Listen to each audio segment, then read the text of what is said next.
वो कौन सा गुनाह है जब नमाज पढ़ो जब भी गुनाह लिखा जाए, हत्ता के काबा शरीफ का तवाफ करो जब भी गुनाह लिखा जाए। एक ऐसा इंसान के साथ गुनाह रहता है कि वो काबा शरीफ का तवाफ भी कर ले, नमाज पढ़ ले, तब भी गुनाह लिखा जाएगा। सवाब तो मिलेगा नमाज पढ़ने का, मगर गुनाह एक साथ में लिखा जाएगा। वो कौन सा गुनाह है? अभी आप बताएंगे, आप एक्सेप्ट करेंगे कि हाँ है ऐसा गुनाह है मेरे पास। नहीं, जिना तो जैसे हम जब करेंगे तभी गुनाह पाएंगे, और हमने अगर छोड़ दिया तो नहीं उस वक्त पाएंगे। हमारे साथ में 24 घंटा रहता है, सोते हैं तब भी गुनाह पड़ता रहता है। वो कौन सा गुनाह है? चलिए मैं बता दूं, मैं बताएंगे। वो दाढ़ी घुटाने का है, यानी जो दाढ़ी चेहरे से मेट देता है तो वो सोए तब भी उसे गुनाह मिल रहा है, काबा शरीफ तवाफ करे जब भी गुनाह मिल रहा है। और क्यों दाढ़ी?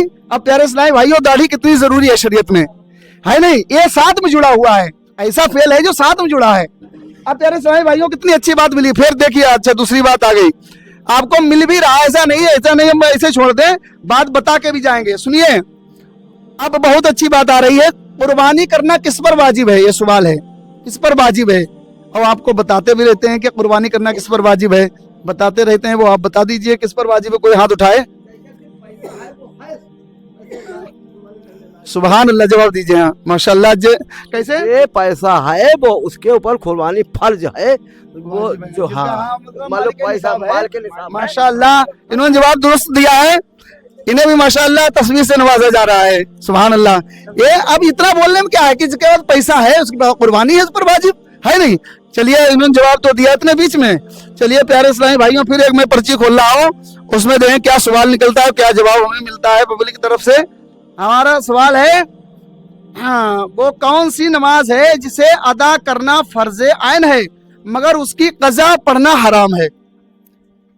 यानी ऐसी नमाज है जिसे पढ़ना फर्ज आइन है, जिसे पढ़ना फर्ज आइन है मगर कज़ा हो जाए तो उसकी कज़ा पढ़ना हराम है। नहीं समझे? जैसे एक ऐसी नमाज है जिसे पढ़ना फर्ज आइन है, बहुत जरूरी है, फर्ज वो नमाज है, अब मगर अगर वो छूट जाए तो उसकी कज़ा करके, मतलब उसे फिर पढ़ना अकेले में, तो वो हराम है शरीयत में। बताइए कौन सी? नहीं, फर्ज नहीं, फर्ज नहीं। मैं बताऊं, अभी आप मानेंगे, जुमा की नमाज है। ये जुमा की नमाज जमात के साथ पढ़ ली तो पढ़ ली, और कज़ा हो गई, छूट गई, तो इसका पढ़ना हराम है, मतलब ना पढ़ो फिर से। अब अगर पढ़ना है तो जोहर पढ़ो। क्या पढ़ो? क्या कितनी अच्छी नॉलेज हुई। यानी हाँ, यानी जुमा की नमाज जो पढ़ गई तो पढ़ गई, उसके बाद अगर अकेले पढ़ना चाहें, कज़ा करके पढ़ना चाहें तो नहीं, हराम है। फिर उसकी क्या पढ़ेंगे? जोहर पढ़ेंगे। चलिए, अच्छा देखो कितनी अच्छी जानकारी हो रही है आपको। अब देखें पर्ची में क्या सवाल निकलता है, क्या जवाब मिल रहा है कि वो कौन काम है ना नमाज पढ़ो और ना रोजा रखो, हत्ता के सोते भी रहो जब भी सवाब मिलता रहे। अरे अभी मैंने बताया, अगर उसका उल्टा कर दो, मतलब दाढ़ी घुटी है तो गुनाह मिलता रहेगा, और दाढ़ी रखी है, सुभान अल्लाह। अरे कोई बोला तो है नहीं यार, इतना सरल सवाल जवाब था। यानी आप दाढ़ी को रखे हैं तो आप वो सोता भी रहे तब भी उसे सवाब मिलेगा, है नहीं? है नहीं?